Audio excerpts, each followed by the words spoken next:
তো hello guys, আমার নতুন ব্লগে তোমাদের সবাইকে স্বাগত। আর আজকে আমরা চলে এসেছি কাছের গ্রাউন্ডে ফুটবল ময়দানে। আর এখানে আমরা কিন্তু প্র্যাকটিস করছি। ওকে, তোমাদেরকে কোন আমার ভাই সাজিয়েছে, আমার ভাইকে বকেছিলাম কোন সাজিয়েছে, তোমরা কেমন সাজিয়েছে তোমাদেরকে দেখাচ্ছি। দেখুন কোনটা, এই দেখুন কোন সাজিয়েছে। আমি বলি যেরকম পারো সেরকম সাজাও, ঠিক আছে? সাজিয়েছি, দেখতেই পাচ্ছেন কেমন। যা হোক, মোটামুটি সাজিয়েছে। এবার দেখতে পাচ্ছেন আমার ভাই কোথায় আছে, সেই দূরে দুজনে মানে ফুটবল প্র্যাকটিস করছে, দুজনে মারামারি করছে। আর আমাদের গোলকিপার দেখতেই পাচ্ছেন, আমার গোলকিপারের কিন্তু হাতে লেগেছে ব্যথা খুবই জোরে, কালকে ডাইভ দিয়েছিল, ঠিক আছে? কালকে আবার আমাদের খেলা আছে ক্ষীরপাইয়ে। ক্ষীরপাই কোন জায়গায় খেলা আছে ভাই? ক্ষীরপাই কোন জায়গায়? ও যাই হোক, ক্ষীরপাইয়ে মোটামুটি খেলা আছে, যাব। তো তোমরা সবাই ক্ষীরপাই যেতে পারো, কালকে আমাদের ম্যাচ আছে ক্ষীরপাইয়ে। আর আমার ভাই দেখতে পাচ্ছেন বুট পরছে, দেখতে পাচ্ছেন, ইও যাবে কালকে।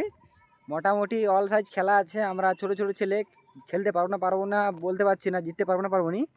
তো কালকে সবাই যাবে ক্ষীরপাইয়ে। ক্ষীরপাইয়ে আমার সঙ্গে দেখা হবে। আর ভিডিও যদি ভালো লেগে থাকে লাইক কমেন্ট শেয়ার